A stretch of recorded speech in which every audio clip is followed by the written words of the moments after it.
नमस्कार दोस्तों, हमारे चैनल में आप सभी का स्वागत है। जी, मैं आज एक रीजनिंग का टॉपिक लाया हूँ जिसका नाम है कोडिंग डिकोडिंग। इसका हिंदी सांकेतिक भाषा बोलते हैं और इसे कूट भाषा भी बोलते हैं। इस वर्ड से हम लोग प्रचलित हैं और इसका यूज हम लोग बहुत रेयर केस में कर ही देते हैं। तो इसका मतलब क्या हुआ? इसका मतलब हुआ कि कोई भी भाषा को सही तरीका से ना बोल करके उसे कोड वर्ड में बोलना, यानी कोड का मीनिंग ही होता है गुप्त तरीका से बोलना। जैसे कोई भी बड़ा बड़ा मिशन जब होता है ना, तो इसे कोड वर्ड यूज किया जाता है। चाहे आर्म फोर्स हो, एयर फोर्स हो, चाहे कोई भी गुप्तचर हो, जैसे IB CID लोग जो भी यूज करते हैं भाषा, वो कोड वर्ड का ही यूज करते हैं। तो इसका मीनिंग ये हुआ, कोडिंग का मतलब कोड, जिसका मीनिंग होता है गुप्त तरीका, और डिकोडिंग का मतलब होता है डिकोड, यानी उसका सही मीनिंग। यदि कोई वर्ड है जो कोड वर्ड में लिखा गया है और उसका सही मतलब क्या होता है। इस टॉपिक का मीनिंग ये हुआ सांकेतिक भाषा, यानी संकेत कर रहे हैं जो दूसरा को समझ ना आए। लेकिन रीजनिंग में क्या है कि आपको हिंट्स दे दिया जाएगा, यानी क्वेश्चंस में आपका हिंट्स दे दिया जाएगा और उसके इशारे से आपको सही आंसर चूज करना है। यानी आपको प्रश्न में आपको कोडिंग करके दिया रहेगा और ऑप्शंस में आपको डिकोड बताना है कि उसका सही मतलब क्या होगा। ठीक है जी, तो हम लोग चलिए समझते हैं कि इस चैप्टर से किस तरीका से क्वेश्चंस आते हैं और उसको बनाने का तरीका क्या रहेगा। इस वीडियो में सिर्फ आपको फंडामेंटल, इसका मतलब बेसिक जानकारी देंगे, क्योंकि ये चैप्टर बहुत लंबा है, इसमें बहुत सारे टाइप्स आते हैं, तो इसका 3-4 वीडियो बनाना ही पड़ेगा, एक वीडियो में कवर नहीं हो पाएगा। तो चलिए हम लोग समझते हैं कि इसमें क्या क्या पढ़ना पड़ेगा, क्या क्या याद करना पड़ेगा। तो देखिए, इस चैप्टर में सिर्फ आपको अल्फ़ाबेट से रिलेटेड पढ़ना है, यानी A से लेकर Z तक जो अल्फ़ाबेट्स होते हैं उसको याद करना है और उसी से संबंधित प्रश्न बनेंगे, और कोई ज़्यादा अदर लैंग्वेज की ज़रूरत नहीं है। और नंबर यानी 1 से 10 तक, जो 1 से 9 तक जो ये इकाई संख्या होता है ना, यानी संख्या का बारे में आपको जानना है। संख्या याद करने की ज़रूरत नहीं है, लेकिन अल्फ़ाबेट्स को आपको याद करना है, उसका ऑर्डिनल प्लेस वैल्यू याद करना पड़ेगा, अपोजिट लेटर्स याद करना पड़ेगा। चलिए देखते हैं। पहला आपने समझ गया कि कोडिंग और डिकोडिंग का मीनिंग क्या हुआ, ठीक है। अब है कि based on alphabets and numbers, ये अभी मैंने बताया कि ये जो चैप्टर है, टॉपिक्स है, अल्फ़ाबेट्स और नंबर के ऊपर बेस्ड है। ठीक है जी। आपसे कहना है कि ऑर्डिनल प्लेस वैल्यू, यानी क्रमांकित मान ज्ञात करना है। किसका? अल्फ़ाबेट्स का।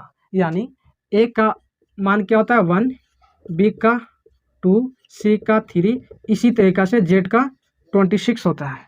यानी ये आपको माइंड में तुरंत याद होना चाहिए कि T का मतलब क्या हुआ, T का वैल्यू क्या हुआ। तो T मतलब 20, S मतलब 19 और J मतलब 10। इस तरीक़ा से आपको पूरा याद होना है। कैसे याद करेंगे, कैसे इसको याद करें, कन्फ्यूजन ना हो, अभी मैं बताऊँगा इसको इरेज करके। तो चलिए अब देखते हैं। सेकेंड क्या है? अपोजिट लेटर याद होना चाहिए। अपोजिट लेटर्स क्या होता है भाई? यानी A से लेकर Z तक संख्या है, इसको 2 भाग में बांटेंगे तो 13 लेटर इधर आएंगे और 13 लेटर इधर आएंगे। A का अपोजिट की बात करेंगे तो Z आएगा।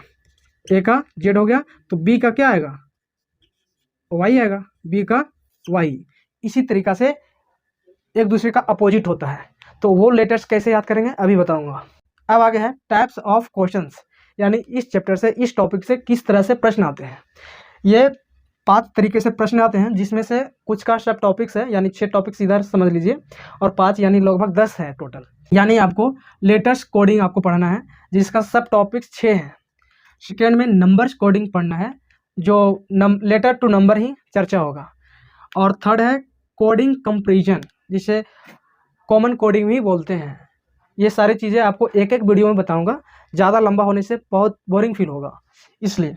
अब है फोर्थ कोडिंग बाय सब्स्टिट्यूशन, यानी प्रतिस्थापन, यानी एक जगह पर दूसरा उसको बदले रख देना। ठीक है, ये सारी चीज़ें क्या होता है आपको प्रश्न के माध्यम से समझ में आएगा। अब है लास्ट लेटर करस्पॉन्डिंग प्लेस। ये जो है नो लॉजिक है, इसमें लॉजिक सेट नहीं होता, बाकी सारे में लॉजिक फिट होते हैं। ये बिना लॉजिक वाला है। ये क्या चीज़ होती है? बहुत आसान चीज़ है, आप प्रश्न देखेंगे तो समझ आएगा। ये फॉरवर्ड बैकवर्ड भी अभी समझ लेते हैं। फॉरवर्ड का मतलब हुआ अग्रगामी, यानी बढ़ते क्रम बोल सकते हैं। फॉरवर्ड मतलब आगे की ओर बढ़ना, और बैकवर्ड मतलब रिवर्स हो जाना, यानी डिसेंडिंग भी बोल सकते हैं उसको। जैसे 1 है तो 2, 3, 4, 5, ये क्या हो रहा है? आगे की ओर बढ़ रहा है, असेंडिंग ऑर्डर में जा रहा है। ठीक है जी। और वही कहते 10, 9, 8, 7, ये क्या हो रहा है? बैकवर्ड में जा रहा है। ठीक है, यानी उल्टा जा रहा है, ये रिवर्स हो रहा है। तो फॉरवर्ड मतलब आगे की ओर बढ़ना, और बैकवर्ड या रिवर्स का मतलब पीछे लौटना, वापस लौटना। अपोजिट मतलब क्या होता है? विपरीत होता है, उल्टा होता है। मिक्स्ड मतलब क्या होता है? ये तीनों का मिक्सचर मिलेंगे। ये इस टाइप्स में क्या मिलेंगे? ये तीनों का मिक्स्ड मिलेंगे। और क्रॉस मतलब क्या हुआ? कोई लेटर्स का ग्रुप रहेगा, ठीक है जी, और यहाँ पे कुछ रहेगा, कुछ भी अभी हम ये फिट नहीं कर रहे हैं। तो क्रॉस का मतलब हुआ इसका संबंध इसके साथ होगा, इसका संबंध इसके साथ होगा, इसका संबंध इसके साथ होगा। तो इस तरीके के जो टाइप्स होंगे उसको बोलेंगे क्रॉस वाला टाइप। अब है सिंबल वाला टाइप, यानी प्रतीक वाला। आपको लेटर्स रहेंगे और प्रतीक रहेंगे, यानी letter to symbol.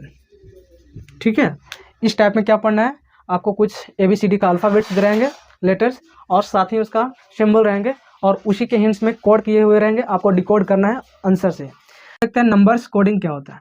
Letters to number रहेंगे, कोई लेटर्स दिया रहेगा, जैसे B रहे, F रहे, G रहे, और इसको 1 2 3 करके कोडिंग किया हुआ रहेगा, और पूछ देगा कि YZA का कोड क्या होगा। तो ये सही क्वेश्चंस नहीं है, मैं ऐसे ही बता रहा हूँ कि इस टाइप का क्वेश्चन रहेगा। ठीक है, और इसका आंसर पूछेगा। तो ये रहा नंबर कोडिंग। अब है कोडिंग कंपैरिजन, यानी कॉमन कोडिंग। ये क्या होता है भाई? तो ये होता है, बताता हूँ, ये मैं इरेज कर दूँ, ये जब मैं टाइप्स पढ़ाऊँगा ना तो सारी चीज़ें बताऊँगा। ठीक है, होता है कि कुछ वर्ड्स दिए रहेंगे, जैसे दिस, वाज, दैट, इसका करके 1 2 3 रहेगा। अब यहाँ पे 2 5 6 रहेगा, 3 2 4 रहेगा। ठीक है जी, यहाँ पे रहेगा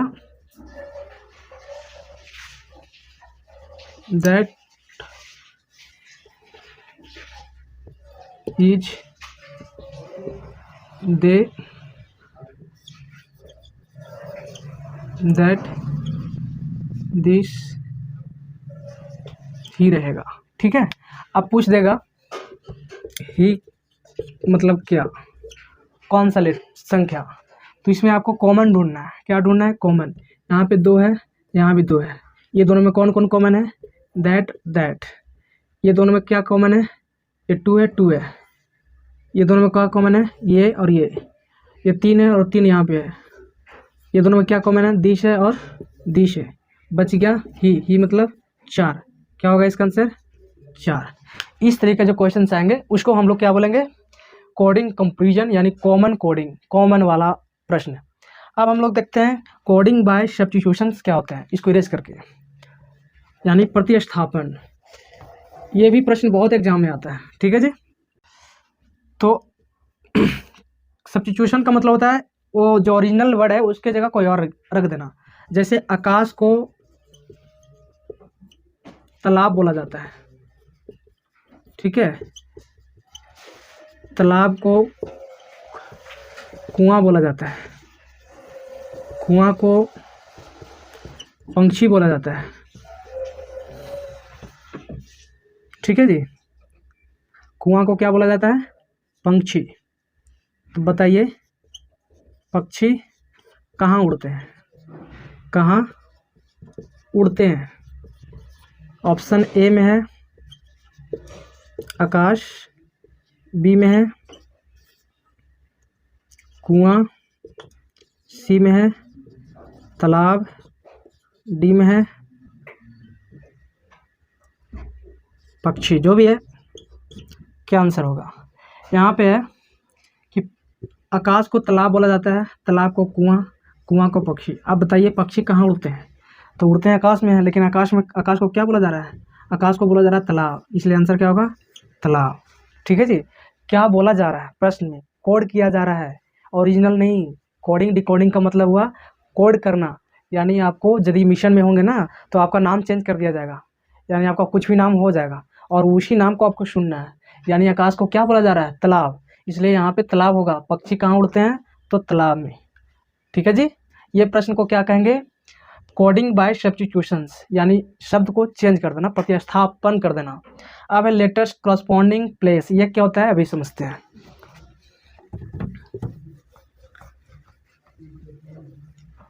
इसका मतलब ये होता है कि कोई भी लेटर्स दिया रहेगा, जैसे बी सी डी ई, इस तरीक़ा से, ठीक है, और इसका कोड रहेगा कुछ भी जिसका लॉजिक फिट नहीं रहेगा, यानी उसमें कोई सिमिलरिटी नहीं मिलेगा आपको, तो आपको बताना होगा इसका मीनिंग क्या होगा। ठीक है, तो आप यहाँ बता सकते हैं 4 का मतलब होता है बी, 3 मतलब सी, ठीक है, इसको 9 मान लेते हैं, और 9 मतलब डी होता है ये, तो 4 6 3 को बताना, 4 मतलब बी, 6 मतलब ई, और 3 का मतलब सी, ये हो गया। इस टाइप का यदि क्वेश्चन रहे उसको बोलेंगे नो लॉजिक, कोई लॉजिक फिट नहीं है, जैसे वैसे कोड किया हुआ है, और उसको हम लेटर करस्पॉन्डिंग प्लेस कहते हैं, यानी लेटर्स के संगत वाला जो है प्लेस वही कोड है उसका हुआ, और उसमें कोई लॉजिक फिट नहीं है। तो ये है 5 टाइप्स, आपको ये टाइप अगले वीडियो में बताऊंगा, और उसको डिटेल समझाऊंगा कि जो 6 तरह का से है, फॉरवर्ड, बैकवर्ड, मिक्स्ड, क्रॉस और सिंबल वाला, उस सारे प्रश्न को एक एक करके समझेंगे। अब हम लोग समझेंगे ऑर्डिनल प्लेस वैल्यू और अपोजिट लेटर्स कैसे याद करें ए से जेड तक। जैसे A B C D E F G H I J K L M 13 हो गया, N O P Q R S T U V W X Y Z, ठीक है। इसको अभी चर्चा करते हैं। ए का मतलब हुआ 1 2 3 4 5 6 7 8 9 10 11 12 13 14 15 16 17 18 19 20 21 22 23 24 25 26। आप लोग को पता होगा कि ए से जेड तक याद करने के लिए ए से डी तक जनरली सभी को याद होता है, ठीक है। 4 लेटर्स याद करने की जरूरत नहीं है, और लास्ट में 2 लेटर भी सभी को माइंड में रहता है, वाई जेड यानी 25 26, यानी 4 लेटर और 2 लेटर दोनों को याद करने की जरूरत नहीं है। अब हम लोग चलते हैं आगे। आगे क्या करना है कि ई का मतलब क्या हम लोग समझे, ई मतलब 5 कैसे समझे, तो आपको डी याद रहेगा तो 5 भी याद हो जाएगा प्रैक्टिस से। अब है एफ, एफ मतलब कन्फ्यूजन यहाँ से शुरू होगा, यानी एफ 7 है या 6 है या 8 है, कौन सा लेटर्स इसका प्लेस वैल्यू है, तो एफ मतलब फिक्स और 6 ऐसे समझेंगे, फिक्स 6, ठीक है। 7 जी कैसे लिखा था जी, जी लिखा था इस तरीका से, यानी इसमें जी 7 छुपा हुआ है, इसमें 7 छुपा हुआ है। 8 की बात करें, एच, एच लिखा था इस तरीका से, इसको हम लोग इस तरह से जोड़ेंगे तो 8 बन जाएगा, यानी एच जैसे ही माइंड में आएगा तो ऊपर और नीचे जोड़ देंगे 8 बन जाएगा, एच मतलब 8, ठीक है। 9 कैसे याद करें, आई कर्सिव में इस तरीका से लिखाता है, इस तरीका से, यानी 9 की तरह, तो इसको क्या बोलेंगे, आई कर्सिव में कैसे लिखाता है, 9 की तरह, आई मतलब 9, ठीक है। जे आपको एक टीचर सिखाते होंगे, ई जी ओ टी, ये वाला वर्ड है, ई मतलब 5 10 15 20 25, ठीक है। तो ये वर्ड आपको याद होना चाहिए। जे मतलब 10, ई जो टी, ठीक है, तो जे मतलब 10 याद रखिए।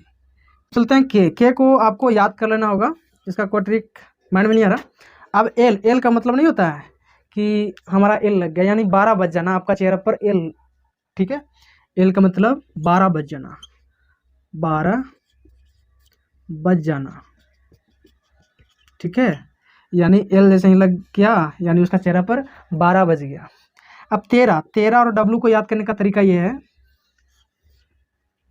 एम, एम मतलब 3, ठीक है, यानी एम जहाँ भी रहेगा समझ जाएंगे 3, और ऐसे भी आपको एम मतलब मिड टर्म, मिड लेटर, यानी 26 में मिड क्या होता है 13, यानी एम का मतलब क्या होगा 13, मिड लेटर 13, और नहीं तो एम इस तरीका से लिखा था तो 13, डब्लू इस तरीका से लिखा था यानी 23, डब्लू मतलब 23 और एम मतलब 13।